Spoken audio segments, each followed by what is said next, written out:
Assalamualaikum warahmatullahi wabarakatuh. Selamat pagi menjelang siang kami ucapkan kepada seluruh petani kopi Indonesia tanpa terkecuali. Sebelum nonton channel kami kali ini, sebaiknya jangan lupa di like, komen, dan subscribe bagi channel kami. Semoga channel kami ini terus berkembang, bisa memotivasi teman-teman sahabat petani kopi seluruh penjuru Indonesia khususnya. Sahabat petani kopi, di edisi kali ini kita akan melakukan sebuah tutorial bagaimana ketika kita akan melakukan pembuangan tunas maupun pemeliharaan tunas, yang mana banyak kriteria yang harus kita lakukan di situ. Tunas seperti apa yang harus kita buang dan tunas seperti apa pula yang harus kita pelihara. Di edisi kali ini kita ada di batang kopi keriting yang ada di depan kami ini, teman-teman. Dan keritingnya pun sekarang dia ada di bawah pohon besar ini. Ini rimbun sekali dia di atas. Lain lagi dengan naungan yang lamtoro. Dan buahnya pun bisa kita lihat nih. Sampai di bawah seperti ini. Ini pun di bawah seperti ini. Jadi kesimpulannya, kopi ini bisa berbuah maksimal, bisa berbuah lebat, bukan hanya pada daerah yang tidak harus memiliki naungan. Jadi meskipun pakai naungan sekalipun dia masih berbuah lebat, tergantung dari perawatan. Dan dari situ jangan kita saling menyalahkan dan jangan saling kita mengucilkan bahwasanya yang memakai naungan itu jelek dan yang tidak memakai naungan itu jelek. Kira-kira seperti itu. Jadi kita memiliki pengalaman masing-masing. Yang memakai naungan jangan menyalahkan yang tidak memakai naungan, dan begitupun sebaliknya, yang tidak memakai naungan jangan kita salahkan yang tidak memakai naungan.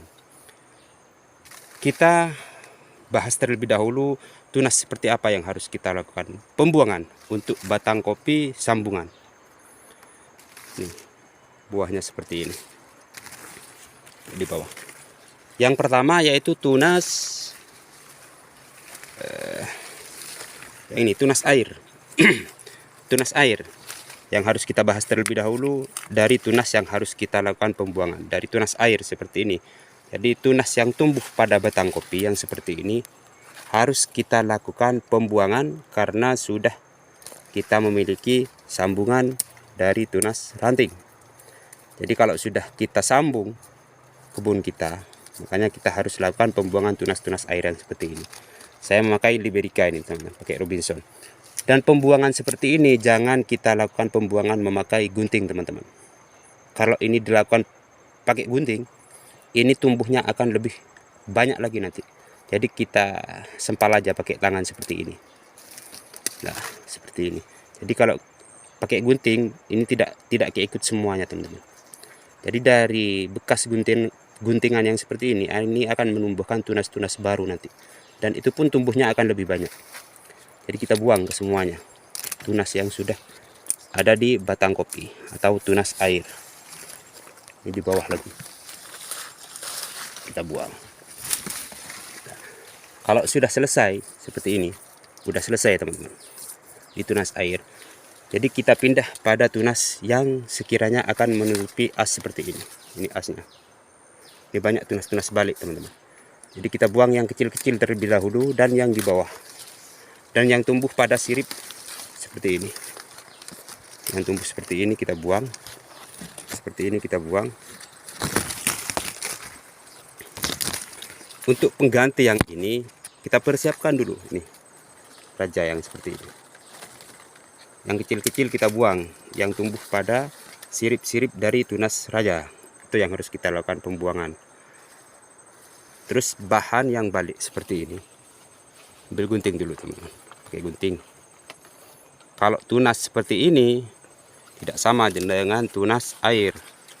Jadi kalau tunas bahan seperti ini meskipun pakai gunting nggak jadi masalah, teman-teman. Nih, ini balik, kita buang. Kita buka ruangnya ini sebagus mungkin, teman-teman. ruang tengahnya ini.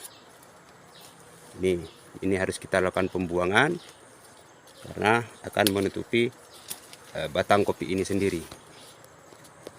Tidak ada yang pegang HP, teman-teman. Kita buang dari sini. Ini keriting seperti ini tunasnya. Tunas-tunas kecil kita buang. Terus ini seperti ini benalu kata orang-orang sini. Yang ini akan mematikan ranting kopi, teman-teman. Kita buang benalu seperti ini. Yang tumbuh pada ranting ataupun batang kopi kita buang. Kita bersihkan ke semuanya. Ini sudah kebuka, teman-teman. Di tengah sudah kebuka seperti ini. Terus yang kita pelihara sudah selesai barusan, yang kita buang yaitu tunas air yang pertama. Yang kedua kalinya tunas yang tumbuh di sirip-sirip tunas raja seperti ini kita lakukan pembuangan. Setelah itu tunas yang akan menutupi asnya atau menutupi bonggolnya seperti ini. Dan seperti ini kita press potongnya seperti ini. Jadi tunas yang balik-balik kita buang. Terus yang harus kita pelihara kalau ada ya memang tunas raja yang seperti ini, mengeluarkan sirip kanan kiri seperti ini. Kalau tidak ada meskipun ranting nggak jadi masalah seperti ini, teman-teman. Yang penting bukan cacing. Ciri-ciri khasnya sudah sering saya paparkan. Kalau tunas ranting ini ada pupus lanjutannya. Terus kalau tunas cacing biasanya tidak ada, meskipun 2 sampai 3 ruas dia akan menua, teman-teman. Dan seperti inilah ketika kita melakukan aktivitas di kebun kita masing-masing, tunas seperti apa yang harus kita buang dan tunas seperti apa yang harus kita pelihara. Ini sudah sudah kebentuk tunasnya. Yang di atas ini akan menjadi pengganti yang ini akan kita pangkas nanti di lepas panen. Di bawah sudah kita kita siapkan yang akan kita lakukan pembuangan nanti, yang sudah memasuki B1 ataupun yang sudah memasuki B2 ataupun B3. Yang sudah seperti ini kita buang nanti ini, teman-teman. Karena sudah kita lakukan penyimpanan bahan di atasnya ini. Seperti ini. Dan ini batang sebelahnya. Dan ini pun tidak hanya terjadi di klon keriting, teman-teman. Yang berproduksi seperti ini bukan hanya di klon keriting, di semua klon. Di klon Tugusari maupun klon-klon yang lain yang ada di kebun kami. Meskipun ada di bawah kayu yang sangat rimbun ataupun ada di bawah naungan yang sangat rimbun pakai lamtoro ini, teman-teman. Dan buahnya bisa kita perhatikan masih bisa berproduksi seperti ini. Yuk kita review di batang yang lain. Kalau rumput ini tidak usah kita hiraukan kalau masalah rumput, teman-teman. Kita tidak mau panen rumput, tapi kita mau panen kopi. Ini buahnya, ini hikmah. Ini hikmah juga. Seperti ini hikmahnya. Dan bahannya tuh sangat subur dia. Kalau hikmah sangatlah subur. Ini kesuburannya di atas rata-rata kalau hikmah, teman-teman. Dan ini pun Tugusari. Seperti ini Tugusarinya. Wih. Kata siapa Tugusari tidak bisa berproduksi maksimal setiap tahun. Ini tiap tahunnya seperti ini, malah setiap tahun terus mengalami peningkatan dari segi produksi kopi. Ini satu tunas dan ini tunas yang lain. Tuh. Keliling ini, teman-teman. Saya tidak bisa syuting keliling karena medannya sangat terjal. Dan ini pun Tugusarinya punya saya seperti ini. Jadi perlu diingat, yang perlu kita lakukan yaitu pembuangan dari tunas air yang pertama. Terus yang kedua kalinya yaitu tunas-tunas yang tumbuh di sirip tunas raja. Terus tunas-tunas yang tunas-tunas cacing harus kita lakukan pembuangan. Terus bahan-bahan yang balik yang sekiranya akan menutupi bonggol atau sumbu pada sambungan itu harus kita lakukan pembuangan. Dan akhirnya terjadi seperti itu. Sekian dari kami, kurang lebihnya saya mohon maaf. Sekali lagi jangan lupa like, komen, dan subscribe bagi channel kami. Sekian, assalamualaikum warahmatullahi wabarakatuh.